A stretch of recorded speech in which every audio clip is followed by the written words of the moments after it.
I think because Senator Baker raised, I think, an important point, because it's maybe some of us have a similar question about the discretion of the Crown prosecutors.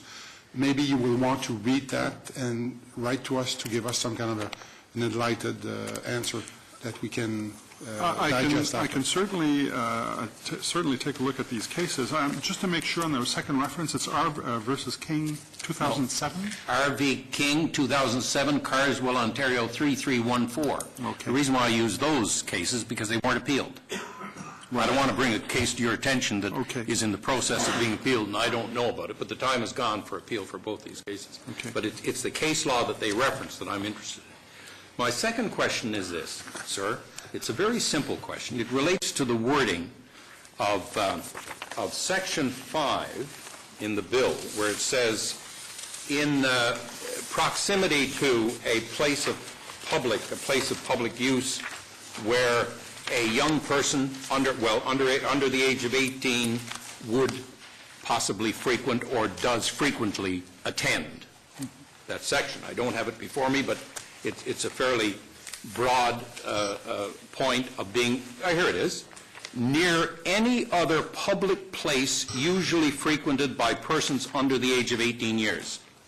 Now, Mr. Saint-Denis, I've been in Parliament a long time, and I can recall back in, I noticed some laughter around it. It's institutional memory. But in 1993, sir, we had to change the criminal code.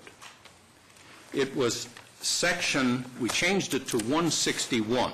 It was a loitering section as it relates to persons with previous convictions of sexual assault, sexual offenses. And the wording was in close proximity to, it says, it was the exact words of this, at or near, on or near a public place. And in this case, we had to change the words at or near a public park or swimming place. R.B. Haywood, H-E-Y-W-O-O-D, Supreme Court of Canada, 1994, Carswell, B.C., 592.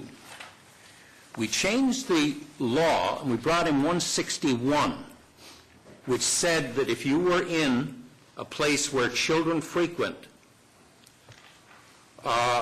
not if you're near a public place, which could include a street, national park, and so on.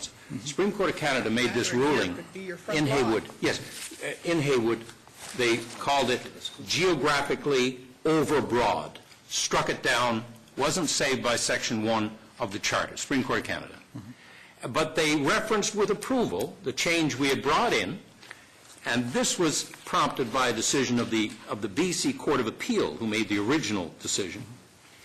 And the Supreme Court of Canada referenced our new change in 161, which narrowed down where that person would be, and the person had to be either in or close to a place defined, a playground, a swimming area, and so on. So did you give any thought to the fact that this would obviously, it appears to be, on the face of it, would raise a constitutional challenge when somebody reads it? I can tell you, Senator, that when we submitted our proposals to our constitutional and charter people, that I'm going to assume they looked at every aspect of this bill.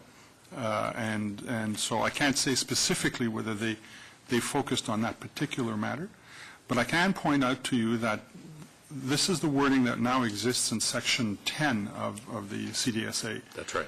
Now, it requires courts to take into account aggravating factors such as these listed, not exclusively, but such as these listed, and one of the items or one of the factors that is listed is exactly this word. Those here. Exact words, yes. That's right. And in a list. In a list, that's correct. Not a specific offense. Not in a list. Well, but this is not a specific offense either. What it is it's an aggravating factor in the same manner that it is an aggravating factor in the present CDSA. The important difference, of course, being that the presence of this aggravating factor in the bill will result in a minimum penalty being imposed. It's possible that the courts will look at this and conclude that it is too vague. Perhaps not. To my knowledge, this provision as it stands now has never been challenged. What will develop is hard to say. Okay, I'll accept that. Next, second term? Second round? Second round, if I could. Senator Wallace. On a supplementary, yes? But at or near a public place is so broad that it could be, we all know what street limit setbacks are, 16 feet from the center of the road in a residential area, in Ontario at least. So you could be in your own front lawn. You're at or near a public place. Well, it's not just at or near a public place, Senator. It's at or near a public place that is frequented by. So I have children. Well, I think that the courts would tend to look at a place where youth tend to congregate rather than just pass by or just happen to live. And there is That's certainly the intent. That's the intent, but is there legal precedent for this? Well, the fact that it's the language that now exists in the present act is the precedent I would point to.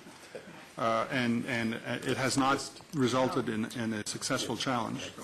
But to be fair, I can't tell you that it was ever challenged either. So we are somewhat in an uncertain territory as far as that goes. I think, Senator Watt, you also have a supplement. I have a supplementary. As I mentioned to you that I wasn't going to ask any questions, but this brought me to, I'm from the north and I deal with the very small communities. So how close is close? This creates a bit of a wanting to know how close is close. I mean, you have any answer for that? I do not have an answer for that. When you're dealing with the small No. communities? No. How close is something that the courts will have to grapple with when and if this ever comes up. So in other words, it will and it's remain possible, sort of vague. It is vague-ish. Very broad. And Vague and broad. broad-ish. but I believe that it could change depending on the circumstances. Close in dense urban areas might not be the same as close in rural areas or in the territories, for instance. There are probably, I can imagine courts deciding that there are distinctions to be made there. But we did not define close because we thought that this was the kind of thing that the courts could tackle usefully. I guess when the law was being constructed, that you were basically thinking of a big city, not a small little communities. I think that that's correct, as I recall, because I have been working on this for a long time, including the development of the existing Controlled Drugs and Substances Act. But our main concerns were primarily urban areas where there were more significant problems. Senator Watt, I have you on the list for